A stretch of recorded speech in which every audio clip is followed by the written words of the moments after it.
Then there was a great scraping of chairs, and the next moment Harry found himself shaking hands with everyone in the leaky cauldron. "Doris Crockford, Mr. Potter. Can't believe I'm meeting you at last." "So proud, Mr. Potter. I'm just so proud." "Always wanted to shake your hand. I'm all of a flutter." "Delighted, Mr. Potter. Just can't tell you. Diggle's the name. Daedalus Diggle." "I've seen you before," said Harry, as Daedalus Diggle's top hat fell off in his excitement. "You bowed to me once in a shop." "He remembers," cried Daedalus Diggle, looking around at everyone. "Did you hear that? He remembers me." Harry shook hands again and again. Doris Crockford kept coming back for more. A pale young man made his way forward, very nervously. One of his eyes was twitching. "Professor Quirrell," said Hagrid. "Harry, Professor Quirrell will be one of your teachers at Hogwarts." "Potter?" stammered Professor Quirrell, grasping Harry's hand. "Can't tell you how pleased I am to meet you." "What sort of magic do you teach, Professor Quirrell?" Defense against the dark arts," muttered Professor Quirrell, as though he'd rather not think about it. "Not that you need it, Potter?" He laughed nervously. "You'll be getting all your equipment, I suppose. I've got to pick up a new book on vampires and myself." He looked terrified at the very thought. But the others wouldn't let Professor Quirrell keep Harry to himself. It took almost 10 minutes to get away from them all. At last, Hagrid managed to make himself heard over the babble. "Must get on. Lots to buy. Come on, Harry."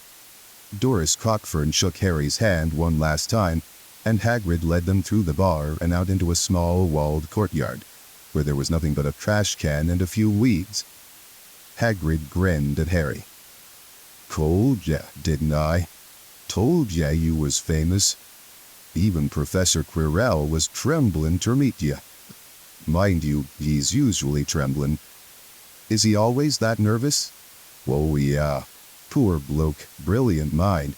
He was fine while he was studying out of books, but then he took a year off to get some first-hand experience. They say he met vampires in the Black Forest, and there was a nasty bit of trouble with a hag. Never been the same since.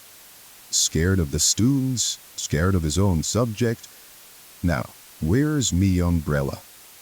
"Vampires? Hags?" Harry's head was swimming. Hagrid, meanwhile, was counting bricks in the wall above the trash can. "3 up, 2 across," he muttered. "Right. Stand back, Harry." He tapped the wall 3 times with the point of his umbrella. The brick he had touched quivered. It wriggled in the middle. A small hole appeared. It grew wider and wider. A second later, we were facing an archway large enough even for Hagrid. An archway onto a cobbled street that twisted and turned out of sight. "Welcome," said Hagrid, "to Diagon Alley." He grinned at Harry's amazement. They stepped through the archway. Harry looked quickly over his shoulder and saw the archway shrink instantly back into solid wall. The sun shone brightly on a stack of cauldrons outside the nearest shop. Cauldrons, all sizes, copper, brass, pewter, silver, self-stirring, collapsible, said a sign hanging over them. "Yeah, you'll be needing one," said Hagrid, "but we gotta get your money first." Harry wished he had about 8 more eyes. He turned his head in every direction as they walked up the street, trying to look at everything at once. The shops, the things outside them, the people doing their shopping. A plump woman outside an apothecary was shaking her head as they passed, saying, "Dragged-in liver, 17 sickles an ounce. They're mad." A low, soft hooting came from a dark shop with a sign saying, "Eylops Owl Emporium. Tawny, Screech, Barn, Brown, and Snowy." Several boys of about Harry's age had their noses pressed against a window with broomsticks in it. "Look," Harry heard one of them say, "the new Nimbus 2000, fastest ever." There were shops selling robes, Shops selling telescopes and strange silver instruments Harry had never seen before, windows stacked with barrels of bat spleens and eel's eyes, tottering piles of spell books, quills and rolls of parchment, potion bottles, globes of the moon. Gringotts, said Hagrid. They had reached a snowy white building that towered over the other little shops. Standing beside its burnished bronze doors, wearing a uniform of scarlet and gold, was... "Yeah, that's a goblin," said Hagrid quietly as they walked up the white stone steps toward him. The goblin was about a head shorter than Harry. He had a swarthy, clever face, a pointed beard, and, Harry noticed, very long fingers and feet. He bowed as they walked inside. Now they were facing the second pair of doors, silver this time, with words engraved upon them. "Enter, stranger, but take heed of what awaits the sin of greed. For those who take but do not earn must pay most dearly in their turn. So if you seek beneath our floors a treasure that was never yours, thief, you have been warned, beware of finding more than treasure there." "Like I said, you'd be mad to try and rob it," said Hagrid. A pair of goblins bowed them through the silver doors, and they were in a vast marble hall. About 100 more goblins were sitting on high stools behind a long counter, scribbling in large ledgers, weighing coins in brass scales, examining precious stones through eyeglasses. There were too many doors to count leading off the hall, and yet more goblins were showing people in and out of these. Hagrid and Harry made for the counter. "Morning," said Hagrid to a free goblin. "We've come to take some money out of Mr. Harry Potter's safe. You have his key, sir?" "Got it here somewhere," said Hagrid, and he started emptying his pockets onto the counter, scattering a handful of moldy dog biscuits over the goblin's book of numbers. The goblin wrinkled his nose. Harry watched the goblin on their right weighing a pile of rubies as big as glowing coals. "Got it," said Hagrid at last, holding up a tiny golden key. The goblin looked at it closely. "That seems to be in order. And I've also got a letter here from Professor Dumbledore," said Hagrid importantly, throwing out his chest. "It's about the you-know-what in Vault 713. The goblin read the letter carefully. "Very well," he said, handing it back to Hagrid. "I will have someone take you down to both vaults. Griphook?" Griphook was yet another goblin. Once Hagrid had crammed all the dog biscuits back inside his pockets, he and Harry followed Griphook toward one of the doors leading off the hall. "What's the you-know-what in Vault 713? Harry asked. "Can't tell you that," said Hagrid mysteriously. "Very secret. Hogwarts business. Dumbledore's trusted me. More'n my job's worth to tell you that." Griphook held the door open for them. Harry, who had expected more marble, was surprised. They were in a narrow stone passageway lit with flaming torches. It sloped steeply downward, and there were little railway tracks on the floor.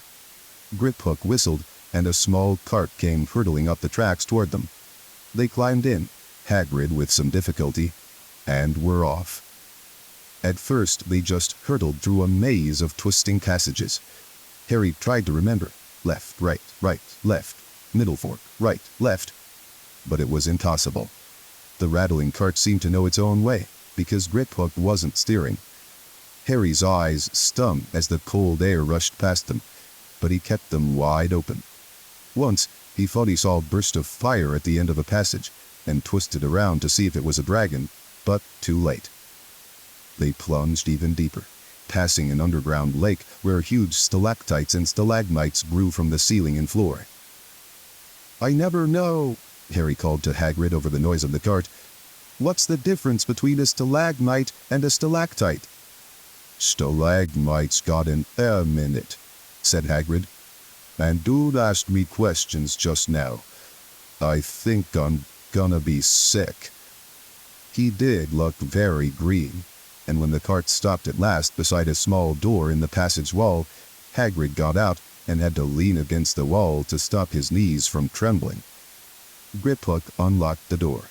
A lot of green smoke came billowing out, and as it cleared, Harry gasped. Inside were mounds of gold coins, columns of silver, heaps of little bronze canoes. "All yours," smiled Hagrid. All Harry's. It was incredible. The Dursleys couldn't have known about this, or they'd have had it from him faster than blinking. How often had they complained how much Harry cost them to keep, and all the time there had been a small fortune belonging to him buried deep under London. Hagrid helped Harry pile some of it into a bag. "The gold ones are galleons," he explained. 17 silver sickles to a galleon, and 29 canoes to a sickle. It's easy enough." "Right, that should be enough for a couple of terms. We'll keep the rest safe for you." He turned to Griphook. "Vault 713 now, please. And can we go more slowly?"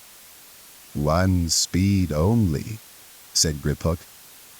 They were going even deeper now, and gathering speed. The air became colder and colder as they hurtled round tight corners. They went rattling over an underground ravine, and Harry leaned over the side to try to see what was down at the dark bottom, but Hagrid groaned and pulled him back by the scruff of his neck. Vault 713 had no keyhole. "Stand back," said Griphook importantly. He stroked the door gently with one of his long fingers, and it simply melted away. "If anyone but a Gringotts goblin tried that, they'd be sucked through the door and trapped in there," said Griphook. "How often do you check to see if anyone's inside?" Harry asked. "About once every 10 years, said Griphook with a rather nasty grin. Something really extraordinary had to be inside this top-security vault, Harry was sure, and he leaned forward eagerly, expecting to see fabulous jewels at the very least. But at first, he thought it was empty. Then he noticed a grubby little package wrapped up in brown paper lying on the floor. Hagrid picked it up and tucked it deep inside his coat. Harry longed to know what it was, but knew better than to ask. "Come on, back in this infernal cart, and don't talk to me on the way back. It's best if I keep me mouth shut," said Hagrid. One wild cart ride later, they stood blinking in the sunlight outside Gringotts. Harry didn't know where to run first, now that he had a bag full of money.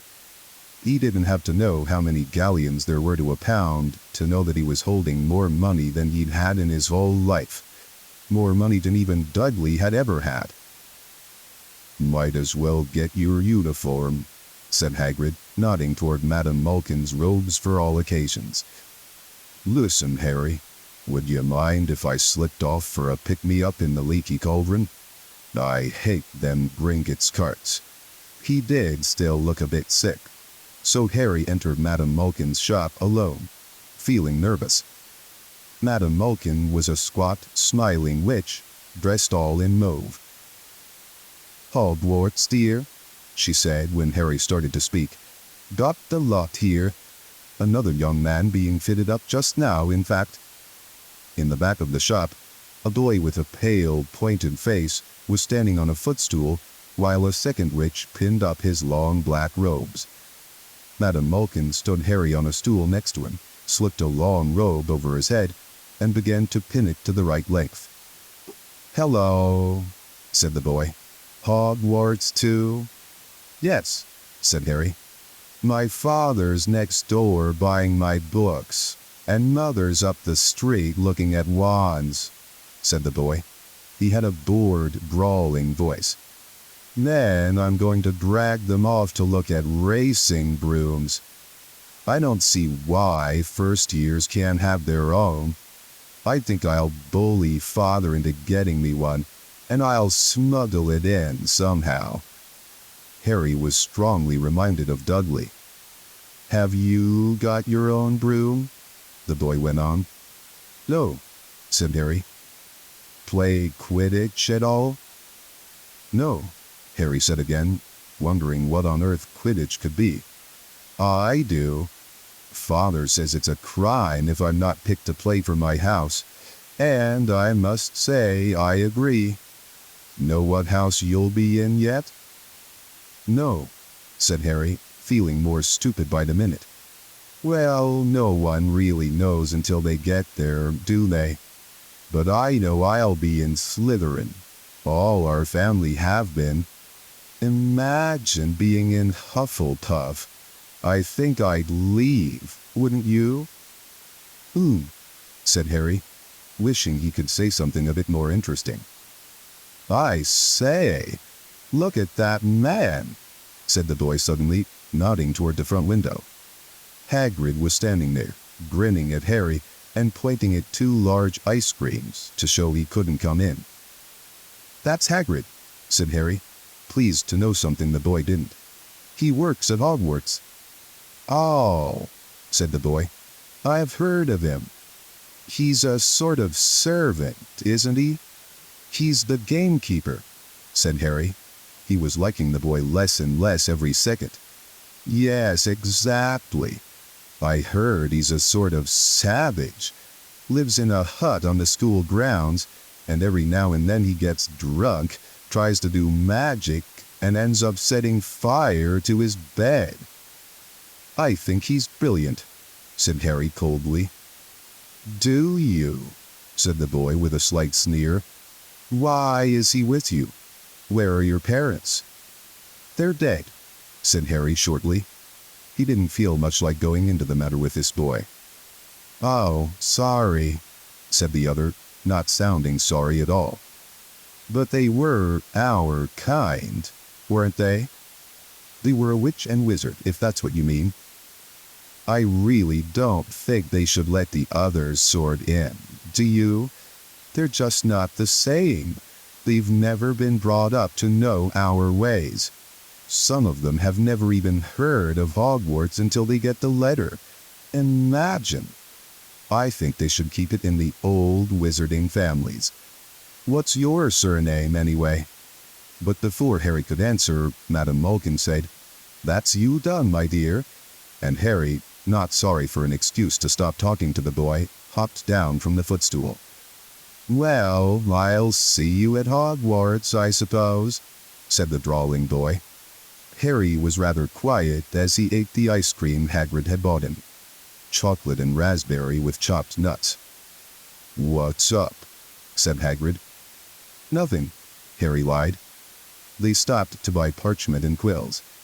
Harry cheered up a bit when he found a bottle of ink that changed color as he wrote. When they had left the shop, he said, Hagrid, what's Quidditch?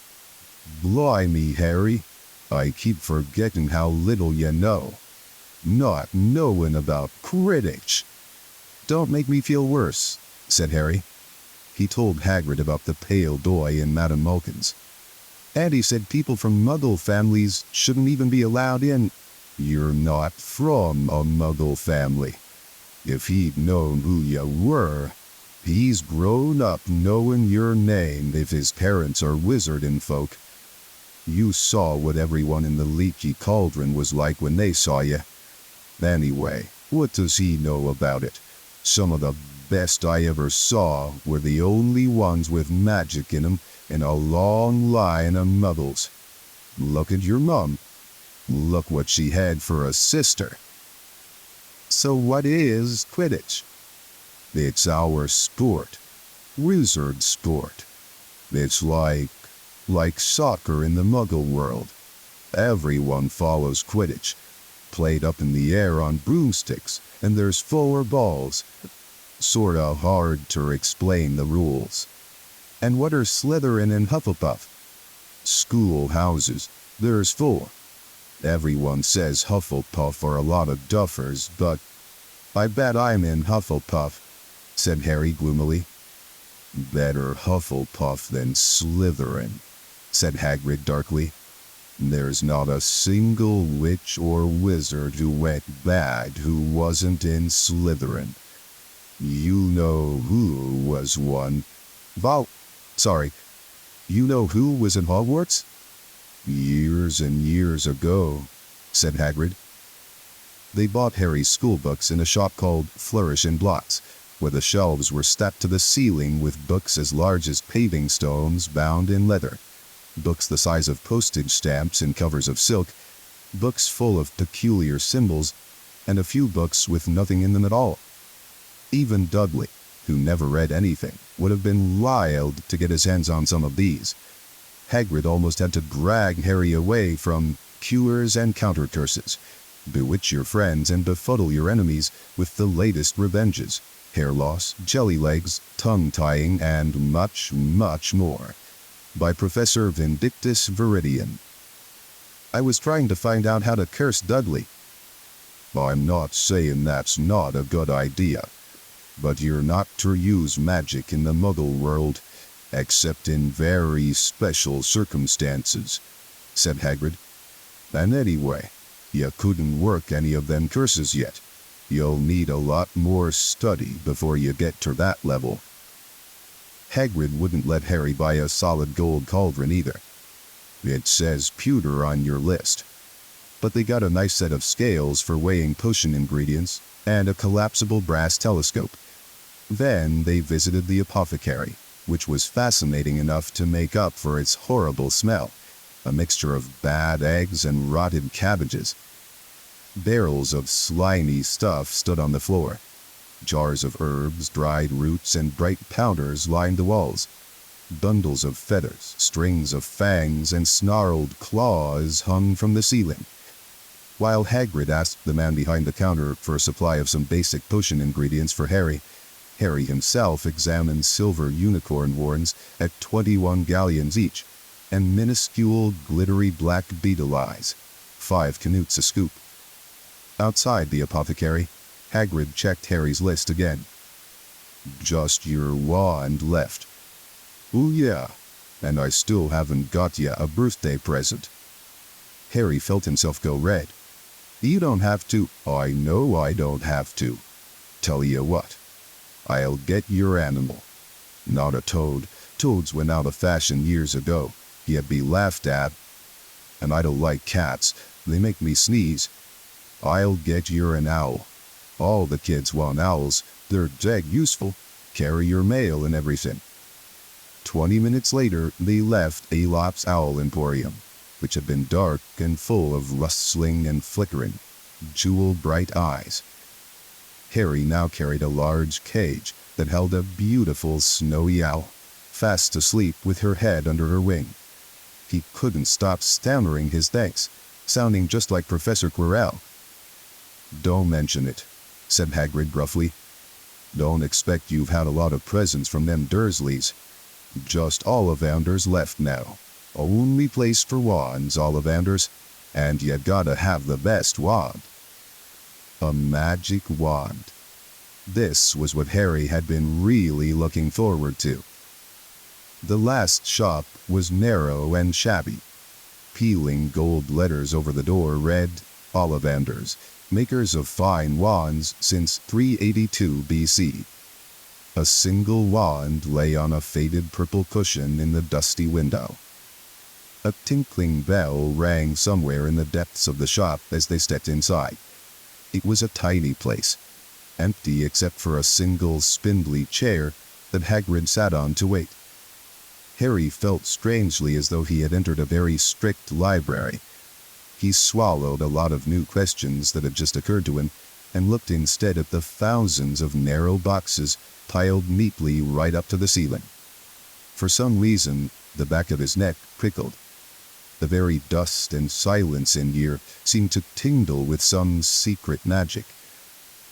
Good afternoon, said a soft voice. Harry jumped. Hagrid must have jumped too, because there was a loud crunching noise and he got quickly off the spindly chair. An old man was standing before them. his wide, pale eyes shining like moons through the gloom of the shop. "Hello," said Harry awkwardly. "Ah, yes," said the man. "Yes, yes. I thought I'd be seeing you soon. Harry Potter." It wasn't a question. "You have your mother's eyes. It seems only yesterday she was in here herself, buying her first wand. 10¼ inches long, swishy, made of willow. Nice wand for charm work." Mr. Ollivander moved closer to Harry. Harry wished he could blink. Those silvery eyes were a bit creepy. "Your father, on the other hand, favored a mahogany wand, 11 inches, pliable, a little more power and excellent for transfiguration. Well, I say your father favored it. It's really the wand that chooses the wizard, of course." Mr. Ollivander had come so close that he and Harry were almost nose to nose. Harry could see himself reflected in those misty eyes. "And that's where—" Mr. Ollivander touched the lightning scar on Harry's forehead with a long white finger. "I'm sorry to say, I sold the wand that did it," he said softly. 13½ inches. You. Powerful wand, very powerful. And in the wrong hands, well, if I'd known what that wand was going out into the world to do. He shook his head, and then, to Harry's relief, spotted Hagrid. Rubius Hagrid, how nice to see you again. Oh, 16 inches. Rather bendy, wasn't it? It was, sir, yes, said Hagrid. Good wand, that one. But I suppose they snapped it in half when you got expelled, said Mr. Ollivander, suddenly stern. Yes, they did, yes, said Hagrid, shuffling his feet. I've still got the pieces, though, he added brightly. But you don't use them, said Mr. Ollivander sharply. Oh, no, sir, said Hagrid quickly. Harry noticed he gripped his pink umbrella very tightly as he spoke. Said Mr. Ollivander, giving Hagrid a piercing look. Well now, Mr. Potter, let me see. He pulled a long tape measure with silver markings out of his pocket. Which is your wand arm? Well, I'm right-handed, said Harry. Hold out your arm. That's it. He measured Harry from shoulder to finger, then wrist to elbow, shoulder to floor, knee to armpit, and round his head. As he measured, he said, Every Ollivander wand has a core of a powerful magical substance, Mr. Potter. We use unicorn hairs, phoenix tail feathers, and the heartstrings of dragons. No two Ollivander wands are the same, just as no two unicorns, dragons, or phoenixes are quite the same. And, of course, you will never get such good results with another wizard's wand. Harry suddenly realized that the tape measure, which was measuring between his nostrils, was doing this on its own. Mr. Ollivander was flitting around the shelves, taking down boxes. That will do, he said, and the tape measure crumpled into a heap on the floor. Right then, Mr. Potter, try this one. Beechwood and dragon heartstring, 9 inches, nice and flexible. Just take it and give it a wave. Harry took the wand and, feeling foolish, waved it around a bit. But Mr. Ollivander snatched it out of his hand almost at once. Maple and phoenix feather, 7 inches, quite whippy. Try. Harry tried, but he had hardly raised the wand when it too was snatched back by Mr. Ollivander. No. Here, ebony and unicorn hair, 8½ inches, springy. Go on, try it out. Harry tried. And tried. He had no idea what Mr. Ollivander was waiting for. The pile of tried wands was mounting higher and higher on the spindly chair. But the more wands Mr. Ollivander pulled from the shelves, the happier he seemed to become.